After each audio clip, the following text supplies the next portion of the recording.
What happens when the view from the corner office starts to go to your head? Joining us for this week's Smith Business Close-Up is Joyce Russell, the Director of the Executive Coaching and Leadership Development Program at the University of Maryland's Robert H. Smith School of Business. Dr. Russell, thank you for being with us. Thanks, Jeff. It's a pleasure to be here. So what does happen when somebody gets into that corner suite that causes the fact that we see so many people slipping up? Right, and we do see a lot of examples of that today, mainly because there's so much more, their failures are so much more visible to the public with, online technology and social media and that sort of thing. But what really happens is as they move up in the organization, they really start believing all that hype about themselves. And so they really start thinking that the rules that apply to other people don't really apply to them quite as much.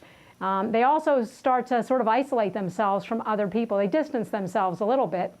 And as a result of that, they don't get the feedback that they really need with respect to how are they doing and that their strengths are actually turning into weaknesses for them. Are some organizations better than others at developing managers who can keep things in perspective? I'm thinking about GE and companies that are known for developing management talent. Yes, I think that's a great point. I mean, there are some companies that have a very strong ethical code, and as a result, that really influences, if that starts from the top and that really trickles down, then it becomes much more important for people to follow that code. So you have some place like GE or Costco, even the CEO there has a very strong view about the importance of, ethics and that sort of thing. So I would agree. Do you think business overall is focused less on ethics than maybe it used to be? No, I think ethics is actually even more important than it used to be. I think because these failures are so visible to the public, I think businesses are really taking a much stronger focus on this. For example, the CEO at Lockheed Martin, Bob Stevens, has a tremendous focus on the issue of ethics and the code of conduct. And so I think that we're seeing a lot more of that. I know in the business schools, for example, here at the Smith School of Business, we really focus a lot on our MBAs and our executive MBAs on understanding ethics and leadership. So I think in the business schools and in corporations, there's a lot greater focus on ethics. So when there is an ethical lapse by an executive, what should be done?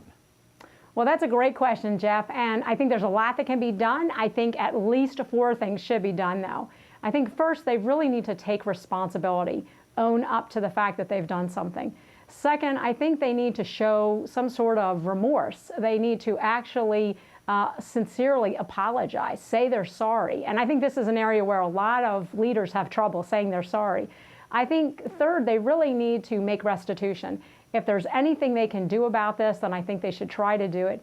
And finally, I think they need to show some repentance, if you will. They really need to do something to say, I'm not going to do this again. And that's what I think the general public is really looking for. So if there's one piece of advice for an upwardly mobile manager out there who may wind up in a position where he or she has a lot of power, what would it be? What do you do to sort of stay humble? That's a great point. I think what they should do is really make sure that they get the critical feedback, because once they move up to a very successful position, often they become very isolated and it's kind of lonely at the top. And so they don't really hear feedback from other people. So if they could have a trusted confidant, someone who could share with them when they're going over the line and becoming a little too arrogant and overly confident, I think that would be very helpful. And actually, I think that's the reason why executive coaching, as an example, is so popular today. So if they could have trusted confidants that could share information with them, I think that would be really important for them. Very good. Dr. Joyce Russell joining us from the Smith School of Business. Thank you for your time. Thanks, Jeff. A pleasure to be here.